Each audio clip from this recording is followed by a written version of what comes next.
12월 5일 아침 말씀 묵상을 시작합니다. 오늘 우리에게 주시는 하나님의 말씀은 여호수아 13장 15절로 33절까지의 말씀입니다. 여호수아 13장 15절로 33절입니다. 오늘 본문은 르우벤, 갓, 그리고 므낫세 반지파가 요단 동편에서 받은 땅의 분배를 구체적으로 기록한 장면입니다. 이름이 낯설고 길게 이어지는 본문이지만 사실은 이 땅의 목록이 바로 하나님의 신실하심의 기록입니다. 우리 말씀을 함께 나눌 때에 하나님께서 한 사람 한 지파 그리고 한 공동체에게 얼마나 정확하고 구체적으로 약속을 이루시는지 함께 보시면 좋겠습니다. 우리 말씀을 천천히 함께 읽겠습니다. 다음은 모세가 르우벤 자손 지파에게 각 가문을 따라 나누어 준 땅이다. 그들의 지역은 아르논 골짜기의 끝에 있는 아로엘에서부터 그 골짜기 가운데 있는 성읍과 메드바에 있는 모든 평원지대와 헤스본과 그 평원지대에 있는 모든 성읍, 곧 디본과 바못바알과 벳바알무온과 야하스와 그데못과 메바앗과 기랴다임과 심마와 골짜기의 언덕에 있는 세렛사할과 벳부올과 비스가 기슭과 베디어시못과 평지의 모든 성읍과 헤스본에서 다스리던 아모리 사람의 왕 시온이 다스리던 모든 왕국이다. 모세는 시온에게 한 대로 에위와 레겜과 스루와 훌과 레바를 모두 무찔렀다. 그들은 미디안의 우두머리로서 그 땅에 살면서 시온의 밑에서 통치하던 자들이다. 이스라엘 자손이 그들을 살육할 때에 부올의 아들인 점쟁이 발람도 다른 여러 사람과 함께 칼에 맞아서 죽었다. 르우벤 자손의 서쪽 경계선은 요단강이다. 르우벤 자손이 그 가문을 따라 유산으로 받은 성읍과 마을은 위와 같다. 다음은 모세가 갓 지파 곧 갓 자손에게 그 가문을 따라 나누어 준 땅이다. 그들이 차지한 지역은 야스엘과 길르앗의 모든 성읍과 라빠 앞에 아로엘까지 이르는 암몬 자손의 땅 반쪽과 헤스본에서 라맛 미스바와 부도님까지와 마하나임에서 드빌 경계선까지인데 요단강 계곡에 있는 벳 하람과 벳 니므라와 숫곳과 사본 곧 헤스본 왕 시온의 나라의 남은 땅도 그들의 것이 되었다. 갓 지파의 서쪽 경계는 요단강인데 북쪽으로는 긴네렛 바다까지 이른다. 이것이 갓 자손의 그 가문을 따라 유산으로 받은 성읍과 마을이다. 모세가 므낫세의 반쪽 지파에게 몫으로 주어서 므낫세 자손의 반쪽 지파가 가문을 따라 받은 땅은 다음과 같다. 그들이 차지한 지역은 마하나임에서부터 바산의 온 땅, 곧 바산왕 옥의 왕국 전체와 바산에 있는 야일의 주거지 전체인 예순 성읍과 길앗의 반쪽과 바산왕 옥의 왕국에 있는 두 성읍인 아스타롯과 에드레이이다. 이 성읍들은 므낫세의 아들 마길의 자손 곧 마길 자손의 반쪽이 가문을 따라 받은 것이다. 이상이 모세가 여리고 동쪽 곧 요단강 동쪽의 모압 평지에서 두 지파와 반쪽 지파에게 유산으로 나누어 준 땅이다. 그러나 레위 지파에게는 모세가 유산을 주지 않았다. 하나님이 그들에게 말씀하신 대로 주 이스라엘의 하나님이 바로 그들의 유산이기 때문이다. 아멘. 살아계신 하나님의 말씀입니다. 아멘. 할렐루야. 오늘도 우리와 함께 하시며 우리에게 말씀 주시는 주님을 찬양합니다. 우리 오늘 이 말씀을 함께 묵상하면서 우리 주님의 그 놀라운 은혜를 다시 한번 마음에 새기는 그런 시간이 될 수 있기를 원합니다. 오늘 본문은 차분하게 읽으면 지명과 경계의 연속입니다. 지명과 경계의 연속. 그러나 조금 더 깊이 들어가면 여기에 아주 중요한 메시지가 숨어 있습니다. 그것은 하나님의 약속이 추상적이 아니라 구체적이라는 사실입니다.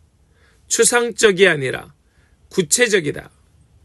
각 지파마다 받을 땅이 정확하게 정해져 있고 경계가 그어져 있고 이름이 기록되어 있으며 약속은 실제 현실의 공간의 형태를 갖추기 시작하는 것이죠.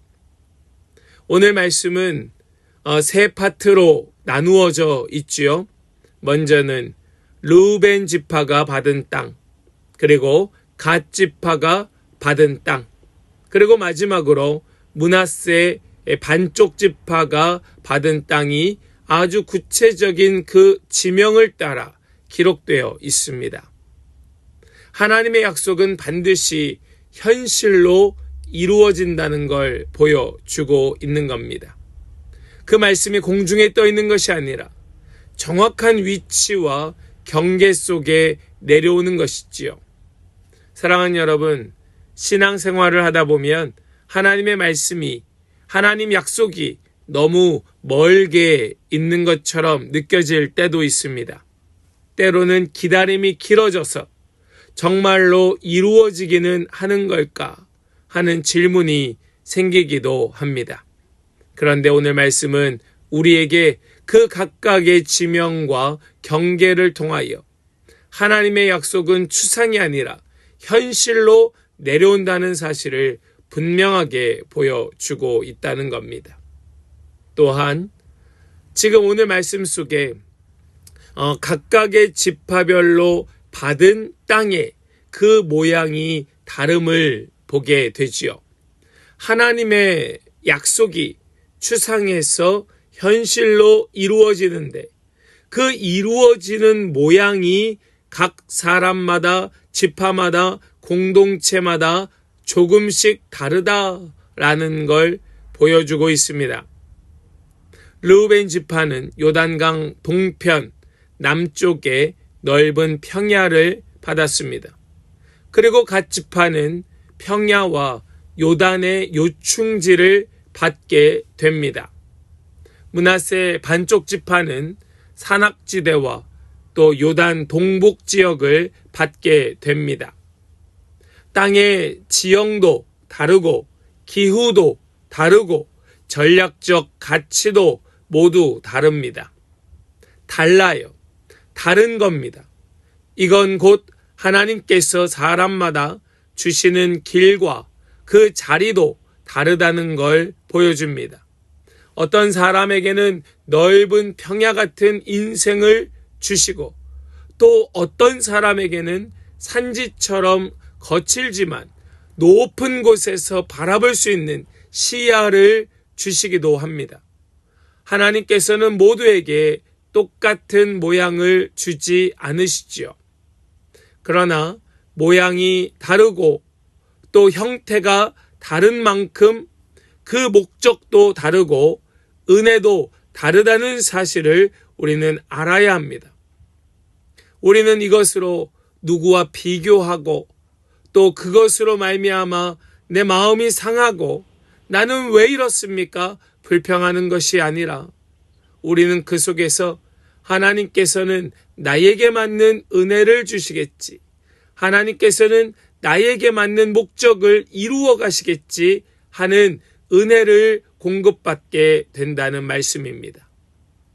우리 각 성도들도 또 우리 공동체 안에 각각의 영역별로 다른 사명과 상황과 은사와 성격들이 있습니다.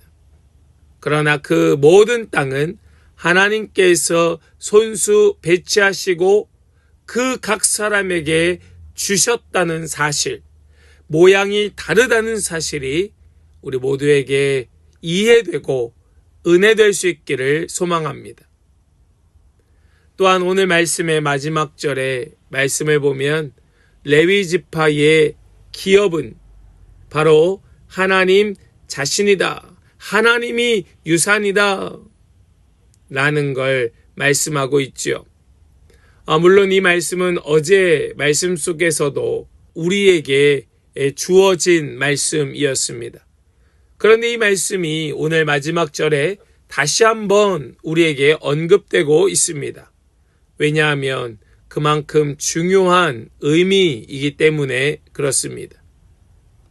레위 지파는 다른 지파처럼 땅을 기업으로 받지 아니하였습니다. 그 모양이 다를 턱이 없습니다. 땅이 없으니까요. 그러니 지금 그들에게는 추상에서 현실도 적용되지 않고 땅의 모양이 다르다는 것도 그들에게는 무슨 말인지 이해되지 않는 겁니다. 그들에게는 보이지 않는 하나님이 유업이라고 그렇게 말씀하여 주시니 이것이 도대체 무슨 말인가? 지금 이 33절의 말씀을 통하여 다시 한번 레위 지파의 유산에 대한 말씀이 언급되면서 이 모든 지파에게 주어진 그 모든 유산, 그 기업이 바로 어떤 의미인가를 우리에게 확실하게 보여주는 역할을 하고 있는 것이죠. 우리 33절 말씀을 함께 보시겠습니다.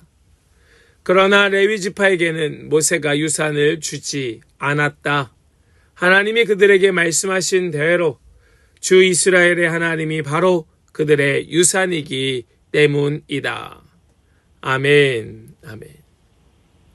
지금 여기에 모세가 유산을 주지 않았다라고 하는 것은 그들에게는 땅이 주어지지 않았다는 말씀이지요. 땅이 없다는 건 분명한 결핍일 수 있습니다. 그러나 눈에 보이는 땅, 그 눈에 보이고 손에 잡히는 그 땅이 그들에게 결핍의 이유가 아니라 바로 하나님께서 그들에게 안 계신 것이 결핍의 이유가 된다는 사실을 분명하게 보여주고 가르쳐주고 있습니다. 하나님께서 그들의 유산이 되셨다고 하는 것은 바로 그 제사장 지파가 눈에 보이지는 않지만 손에 잡히지는 않지만 하나님으로 만족하고 하나님으로 충분한 것을 그들이 경험하고 그것으로 만족하면서 나머지 다른 지파들도 비록 하나님께서 땅을 주시고 유산을 주셨지만 그들에게 참 기쁨과 만족은 오직 하나님 자신이시다. 하나님뿐이다. 라는 걸 보여주고 있다는 말씀입니다. 이것이 우리 신앙의 가장 핵심이 아니겠습니까? 우리가 살아가며 누리는 그 어떤 자원이나 성취나 또 하나님 주시는 어떤 자리나 어떤 유산도 하나님을 대신할 수는 없는 겁니다.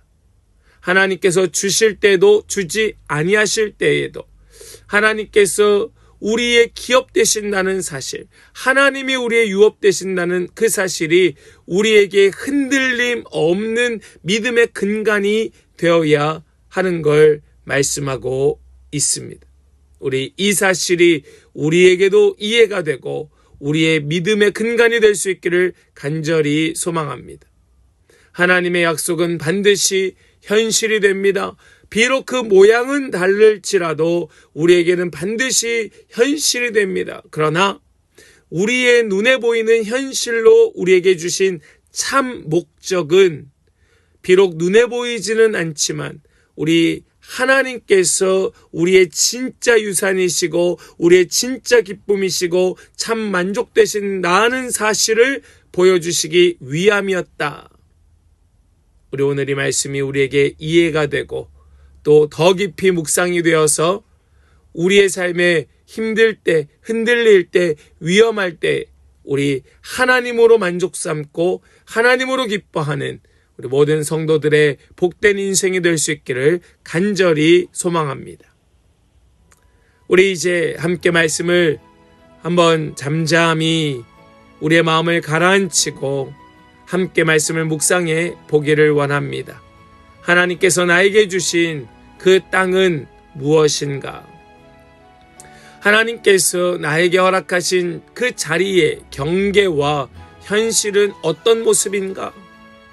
나는 그 자리에서 하나님이 주셨다는 신뢰 안에서 그 땅을 바라보고 있는가? 우리 함께 이 시간 더 깊이 묵상해 보시기를 소망합니다. 레위 지파의 기업은 주님이라고 하는 이 한 줄이 오늘 내 영혼에 어떤 울림을 주시는가? 우리 각자의 마음을 한번 살펴보면서 오늘 말씀을 조금 더 깊이 묵상해 보시기를 원합니다.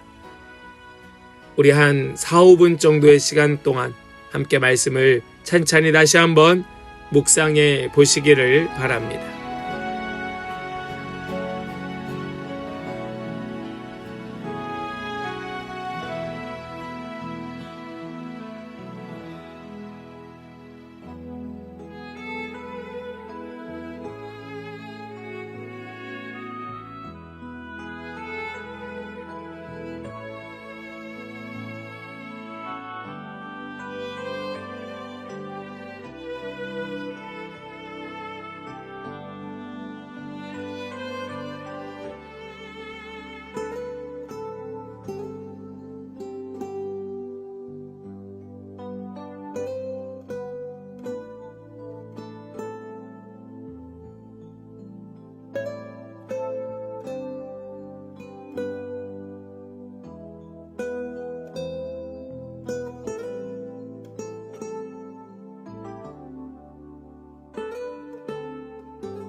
우리 이제 이 한 문장으로 살아내기를 결단하고 소망하면서 마음에 붙들기를 원하는데요. 하나님께서 주신 자리에서 하나님을 기업으로 삼고 하나님을 유산으로 삼고 살아가자. 하나님 나에게 허락하신 그 자리, 그 모양이 다르지만 오직 하나님으로 만족하고 기뻐하면서 하나님으로 만족하고 하나님으로 감사하며 살아가겠습니다. 우리 다짐하고 결단하며 잠시 개인적으로 함께 기도하며 나아가기를 원합니다.